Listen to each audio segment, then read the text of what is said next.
नमस्कार, हिंद वॉइस में आपका स्वागत है। मैं हूं इकराम। थंबनेल देखकर आप लोग समझ गए होंगे, आज हम बात करेंगे कैसे फ्रॉड की, जो अक्सर लोगों के साथ हो जाता है। एक ऐसी पीड़ित हमारे साथ मौजूद है, नाम है दिव्या गुप्ता। कुछ दिन पहले इनके फेसबुक पर एक रिक्वेस्ट आती है और उसके बाद इनके साथ एक बड़ा फ्रॉड होता है।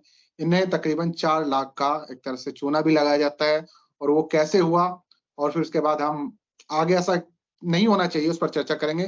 पहले जानते हैं दिव्या जी से कि इनके साथ हुआ क्या था। जी दिव्या जी, बहुत-बहुत स्वागत है आपका। क्या हुआ था आपके साथ ज़रा बताएँ? Thank you so much. मेरे साथ फेसबुक पे एक रिक्वेस्ट आती है, बहुत इमोशनली मुझे ये बोला जाता है कि मेरी वाइफ के नाम पर एक मुझे चैरिटी करनी है, जो कि अभी जिसकी डेथ हुई है उसके नाम पे गरीब बच्चों को कपड़े और जूते पहुँचाने हैं, उसमें आप मेरी मदद कीजिए।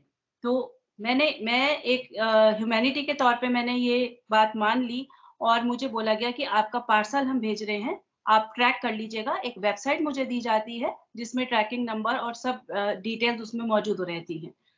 मैंने बाकायदा उसको चेक करा वेबसाइट को, उसमें सब ट्रैकिंग डिटेल्स मुझे मैं देखती रही। फिर मुझे एक कॉल आता है कि हम छत्रपति शिवाजी बॉम्बे एयरपोर्ट से बात कर रहे हैं, कस्टम डिपार्टमेंट से एक लेडी बोल रही है, श्वेता तिवारी अपना नाम बताती हैं और मुझे बोलती हैं कि इसमें आपका एक पार्सल आया है, आपको इसको क्लियर करवाने के लिए 35,000 देने पड़ेंगे।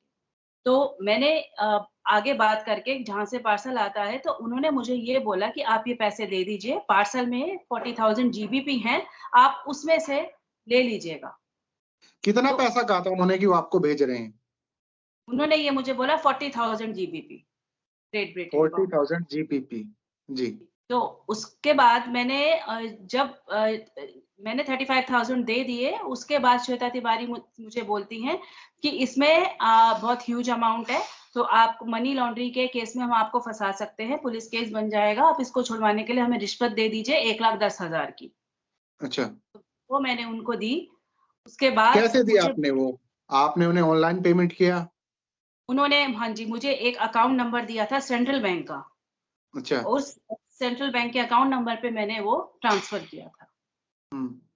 जब उसके वो बाद क्या हुआ? ट्रांसफ़र जब वो ट्रांसफर हो गया तो मुझे बोला जाता है कि बिकॉज़ ये ह्यूज अमाउंट है, इसमें आरबीआई आपको इनकम टैक्स आपको इसमें देना होगा और हम आपको एक आरबीआई की वेबसाइट दे रहे हैं, आप इसके थ्रू ट्रांसफर कर दीजिए।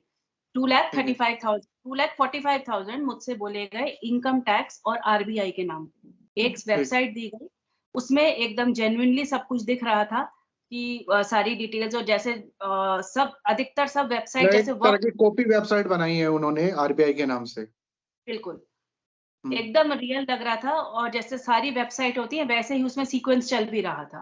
जब ठीक वो है। भी ट्रांस जब उसके बाद वो अमाउंट ट्रांसफर कर दी गई, उसके बाद मुझे बोला जाता है कि ये अमाउंट आपके अकाउंट में तभी रिफ्लेक्ट करेगी जब आप इस 7 लाख से आप अपना अकाउंट अपग्रेड करेंगे तो। उसके ठीक बाद है। मैं सस्पिशियस हो गई कि हाँ, अब ज़रूर कुछ गड़बड़ है। तब मुझे पता हुँ, चला कि ये सारा एक गिरोह है जो कि इसमें लगा हुआ है। ये सब लोग जो अलग-अलग बन के फ़ोन कर रहे हैं, ये पूरा एक ग्रुप है, एक गैंग है। तो मुझे ड्यूप किया गया है कहीं न कहीं। उसके बाद ठीक है। उसके मैंने बाद कम आपने क्या किया? उसके बाद मैंने अपने फ्रेंड से कॉन्टैक्ट किया जो कि एक रिपोर्टर है। उन्होंने मुझे सजेस्ट करा आप इसकी कंप्लेंट कराइए क्राइम ब्रांच में।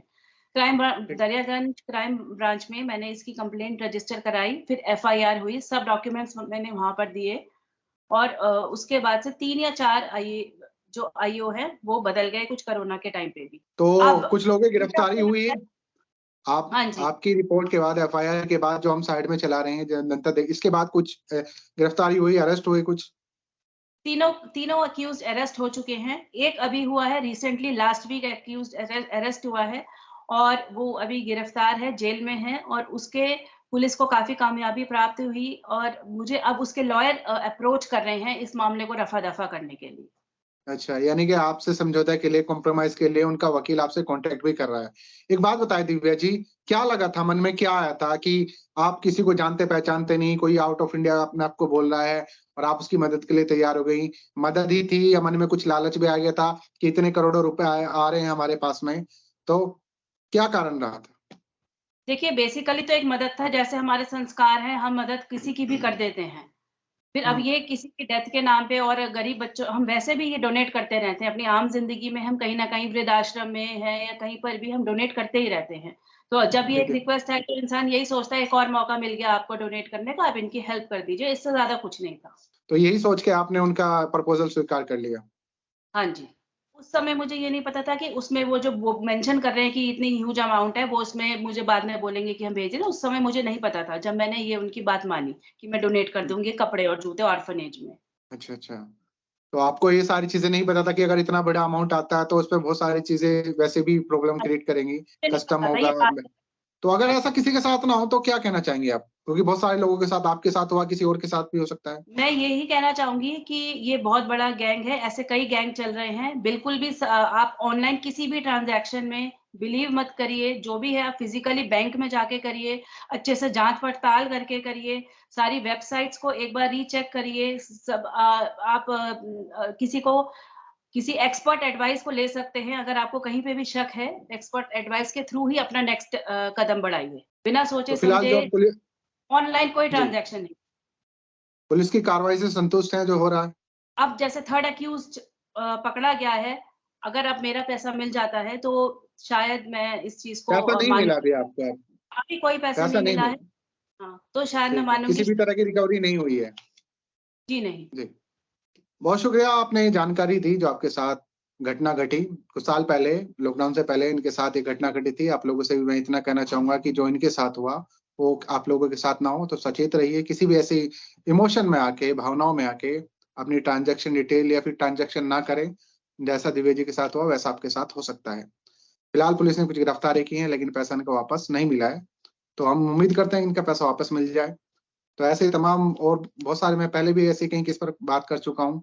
कई और लोगों से भी हमने बात की थी पहले भी। तो ऐसे ही एपिसोड देखने के लिए हिंदुइज़्म देखते रहें, चैनल को सब्सक्राइब करें। मिलते हैं और किसी और खबर के साथ।